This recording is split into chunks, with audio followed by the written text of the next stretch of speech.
Their laughter was sharp, like broken glass under my skin. I stood in my own living room, wedding ring still heavy on my finger, staring at them. My mother's smirk was slow and deliberate, her glass of wine tilting toward my father as if to toast my insignificance. My father didn't even look at me, just swirled his drink. "We had better things to do," she said. No apology, no shame, just pride in her cruelty. I didn't cry, I didn't shout, I only nodded, and in that moment I made a silent vow. They'd never see me beg for their presence again. They'd see me make them irrelevant. Before all this, I still believed in them.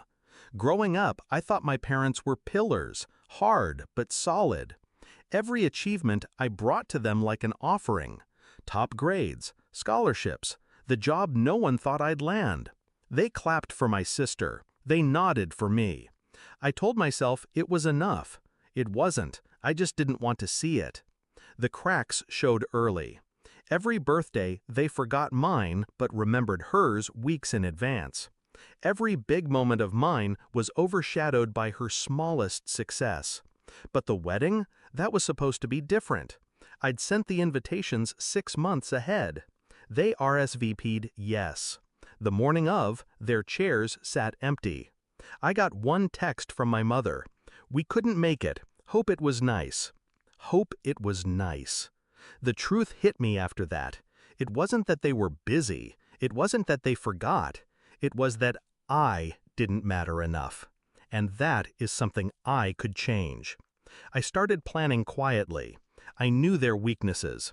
They thrived on perception. How people saw them was their oxygen. Perfect family, perfect image, their golden daughter. So I became a shadow in their lives. I stopped calling, stopped visiting. If they wanted updates, they'd have to get them secondhand. In the meantime, I built my life into something they couldn't touch. A new job in a different city.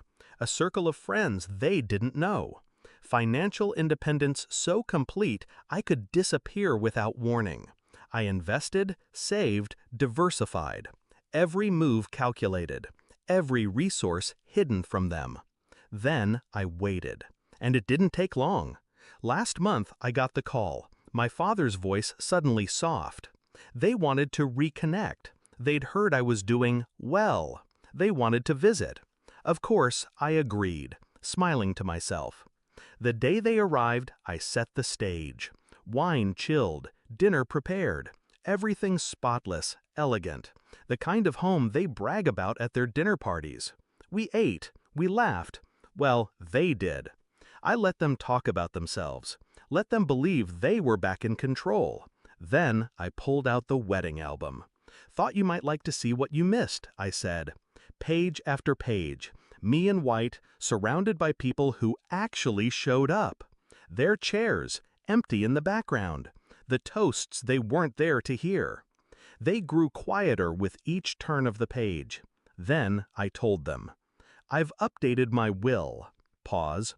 "Everything I own, every investment, every asset, goes to people who actually stood by me." My mother blinked. My father's jaw tightened. I leaned back. "Oh, and I've spoken to a few of your friends. They know why you weren't at my wedding. Some of them were surprised." The color drained from her face first. He followed. The silence was thick, choking. They wanted to speak, to explain, to backpedal, but I didn't give them the space. I stood. "Dinner's over." They left without finishing their wine. It's been 3 weeks. No calls, no texts. But I know the damage has been done. Their friends whisper. Their perfect image is cracking. And worst of all for them, they've realized I'm not a child they can dismiss. I'm a storm they didn't see coming. I don't need their apology. I don't need their love. I just needed them to understand. The moment they laughed at my pain, they stopped being my parents, and I stopped being theirs.